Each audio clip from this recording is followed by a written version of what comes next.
Yo, what is going on, everyone? My name is Nick, or the Notorious Fantasy, and in today's video, we're going to be talking about my week number 4 defenses to stream for fantasy football in 2021. Inside today's video, we're going to be going in depth into 5 defenses that I believe that you guys should be looking to add to your roster based upon their matchups for the week. But before we get on into the in-depth breakdown of my defenses to stream for the week, I would like to ask, if you are new to my channel and you do end up enjoying today's video, to please make sure that you do hit that subscribe button down below. Not only is it free, I put out content every single day to help you guys win your 2021 Fantasy Football Championship. And while you're down there, whether you are new to my channel or not, please make sure you hit that like button down below to help boost this video up the algorithm so that more beautiful people like yourself can see today's video. I'd also like to ask that if you guys are on Twitter and would like to follow me, to please do so at NotoriousFNTSY. The link to my Twitter is also going to be down below in the description of the video. So without further ado, let's get into things. My first defense to stream of the week is the New Orleans Saints going up against the Giants in New Orleans. Right now, the Saints defense is being rostered in 62.2% of leagues on NFL.com. If you play on Yahoo, ESPN, Sleeper, CBS, any of the websites that host fantasy football, that number is going to be slightly different. Now, the New Orleans Saints get an excellent draw this week up against the Giants because the Saints defense, while has been on a rocky road in week number 1, they look amazing up against the Packers. They shut down Aaron Rodgers and that whole offense. But in week number 2, mono man Sam Darnold looked really good up against the Saints defense. But then last week, up against the New England Patriots, the Saints defense looked again like they looked up against the Packers, like one of the best defenses in the NFL, having 2 sacks, 3 interceptions, 1 touchdown, and 13 points allowed. Now, this is going up against a rookie quarterback in Mac Jones, but the Patriots offense isn't completely dog shit, right? The Patriots offense is just an average unit overall, so the Saints defense is clearly relatively legit. And this week, they get the Giants, who basically everyone and their mother thought was going to beat down on the Atlanta Falcons defense. Because guess what? The Atlanta Falcons defense may be one of the worst defenses in the NFL, if not the worst defense overall in the National Football League, and they looked very good up against the Giants, having 2 sacks, 1 fumble recovery, as well as 14 points allowed. On top of that performance for the Atlanta Falcons defense, the Giants are likely this week to be without Sterling Shepard. They're wide receiver 1 right now. They're likely to be without Darius Slayton, who is a deep down the field option that Daniel Jones likes to use. And Kenny Golladay, who is now going to be the wide receiver 1 on the team, most likely, unless they just start throwing to the random motherfuckers on the team, he is still kind of banged up in my opinion. So this is just the perfect circumstance for the Saints to just roll all over the New York Football Giants. I expect Daniel Jones to get rocked in this game. I expect Daniel Jones to struggle immensely up against the New Orleans Saints defense, and that is why they are my number 1 defense to be adding on the week. At number 2, we have the Cincinnati Bengals going up against the Jacksonville Jaguars in what should be an amazing Thursday night football matchup. Not. Right now, the Cincinnati Bengals are being rostered in 0.6% of leagues on NFL.com. Now, they are far from an elite unit in the NFL, but what it's about in fantasy football, when you're looking to stream these defenses, it's all about the matchup. It's all about finding the ideal matchup off of the waiver wire that you can go ahead and throw into your lineup and that you believe will bring success to your fantasy football team. And I believe that the Cincinnati Bengals defense this week will bring great success to your fantasy football roster. The Bengals last week up against the Pittsburgh Steelers in Pittsburgh had 4 sacks, 2 INTs, and 10 points allowed. Now, I don't know if that's just because the Bengals defense is way better than I assumed, because they haven't looked good at all this season, really, or is it because the Bengals played up against Big Ben, who looks like the guy has no idea what the fuck he is doing. He threw the ball yesterday into triple coverage. He threw the ball to Najee Harris 19 fucking times.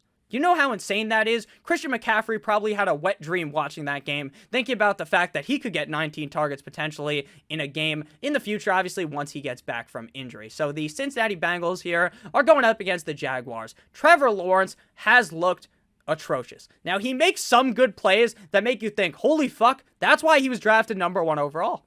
But that is basically covered up by the mistakes that he makes, as well as the play calling being a little bit suspect from the Jacksonville Jaguars. Now, last week, they finally utilized James Robinson, and I believe that the fantasy gods up above ended up helping us out, because everyone who had James Robinson knew what was going to potentially happen, that Carlos Hyde would be involved a little bit, as well as the fact that Urban Meyer's a bit of a stooge, and that may end up screwing over James Robinson's outlook on the season. And then early on, that's exactly what happened, but last week, they figured out, holy shit, we have one of not necessarily the best running backs in the NFL, but an above average running back in James Robinson, that, hey, maybe if we hand the ball off, the offense will have some success, and it was working. But the Arizona Cardinals defense completely shut down the Jacksonville Jaguars. They had 3 sacks, 2 INTs, 1 touchdown, and 19 points allowed. Now, again, I'm not claiming that the Cincinnati Bengals are the best defense in the NFL, but based upon the matchup this week up against the Jaguars, I like them a whole ton. Next up, we have the Miami Dolphins going up against the Indianapolis Colts. Right now, the Dolphins defense is being rostered in 51.0%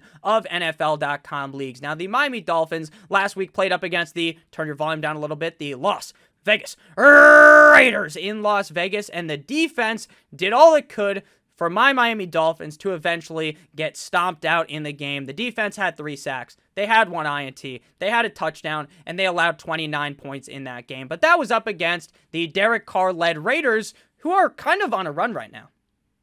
The Raiders are on fire, and the Dolphins defense played well, but the offense could not get it going at all. Now, the Indianapolis Colts defense will not be included in this video because their roster percentage was very, very high on NFL.com, but I think that if they are available in your league, you can almost play both defenses in this game, because in my opinion, both of these offenses just don't look very good. The Indianapolis Colts offense, Carson Wentz clearly hobbled. Carson Wentz is not looking good at all. This Colts offense looks absolutely fucking putrid. The offensive line isn't playing very well. Jonathan Taylor is completely just playing like shit. He isn't looking good at all. So I expect the Dolphins defense, despite losing to the Raiders last week, and despite the defense not looking uber amazing this season, I think they should be fine up against the Colts. Last week, the Titans defense up against Indianapolis had 2 sacks and 16 points allowed. Had the Titans defense been an actually good defense, they probably would have scored many more points up against the Colts for fantasy football. So I expect the Dolphins to be a relatively solid start on the week. Now, again, they are owned in 51.0% of leagues on NFL.com, but I still think that's basically a coin flip. In half the leagues, they're going to be available. In the other half, they are not going to be. So the Dolphins are a team that I'm looking to acquire this week, because I expect this to be